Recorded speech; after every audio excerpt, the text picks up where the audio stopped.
Վահագն Ալեքսանյան։ Շնորհակալություն, Մեծագով վարչապետ, կառավարության հարգելի գործընկերներ, պարոն վարչապետ, ԱՄՆ փոխնախագահ J.D. Vance-ի այցը հիրավի պատմական էր Հայաստանի համար ու այն ամբողջ շրջանակը, որը ներկայացվեց ձեր եւ պարոն Vance-ի համատեղ մամուլի հայտարարություններով, արդեն իսկ բավական տպավորիչ էր եւ ես կարող եմ ասել, որ սա աննախադեպ մի բան է Հայաստանի համար,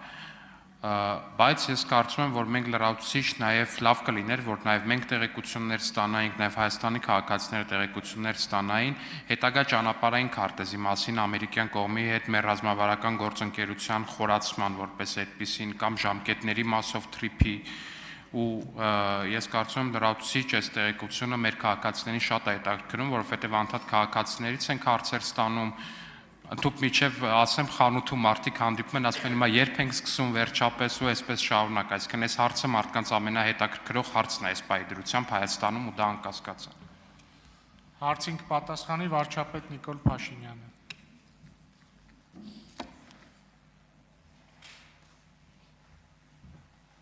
Շնորհակալ եմ պարոն Ալեքսանյան հարցի համար։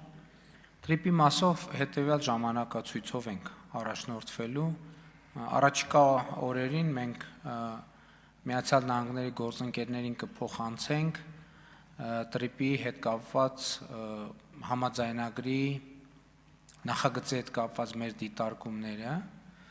ընդ որում նախագիծը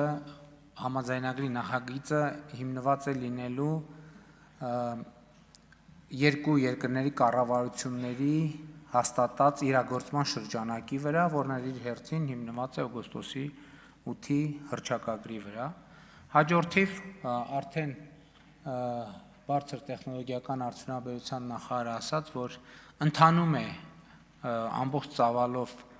Firebird ընկերության նախագիծը Հրազդանում արհեստական բանականության կենտրոնի ստեղծումը եւ տեղյակ եք, որ Միացյալ Նահանգների փոխնախագահներ հայտարարեց եւ նաեւ ընկերության ներկայացուցիչները երբ այս շրջանակներում մեզ ներկայացնում էին, այդտեղ պոտենցիալ են տեսնում, որ ներդրումների ծավալը կարող է հասնել մինչև $4 միլիարդ։ Վերադառնալով թրիփին ասեմ, որ նաեւ սկսվել է նախագծի տեխնիկատնտեսական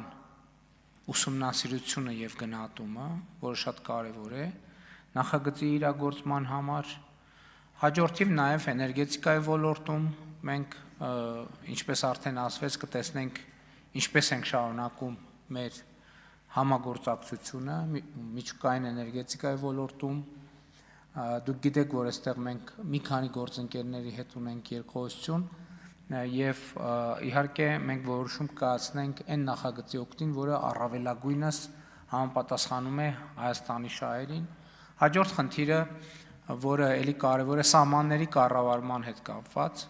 այսօր օրինակ մենք ներքին գործերի նախարարի հետ աշխատանքային քննարկում ունեինք եւ ես նաեւ կառավարությանը խնդիր եմ առաջադրել, որ այն պահից երբ Հայաստանում կսկսեն արդեն գործել բիոմետրիկ անձնագրերը, իսկ դա մենք սպասում ենք 2027 թվականի աշնանը, մեր օդանավակայանում եւ բոլոր կետերում պետքա գործեն անկոնտակտ անցման ուղիները, այսինքն բիոմետրիկ քաղաքացի ունեցող կենսաչափական անձնագիր ունեցող քաղաքացիները պետքա գնան ուղղակի իրենց կենսաչափական տվյալները Այսինքն առանց կոնտակտի պետքա գնան օդանավ մտնեն դուրս գան կամ սահմանը հատեն։ Հիմա որ արձագանքեք, կասեմ ինչա պետք դրա համար։ Արձագանք։ Ինչա պետք դրա համար, պարոն վարչապետ։ Պետքա կդերեք ու մի բան էլ ու այս ձեր հարցի պատասխանն է նաև պատճառը, որ մեր գանձերը այսօր էլ այստեղ չեն։ Ինչա պետք դրա համար պետք է որ Միացյալ Նահանգները, ովքեր այդ տեխնոլոգիաներին տիրապետում են, այդ տեխնոլոգիաները կիսեն մեզ հետ Եվ ես երեք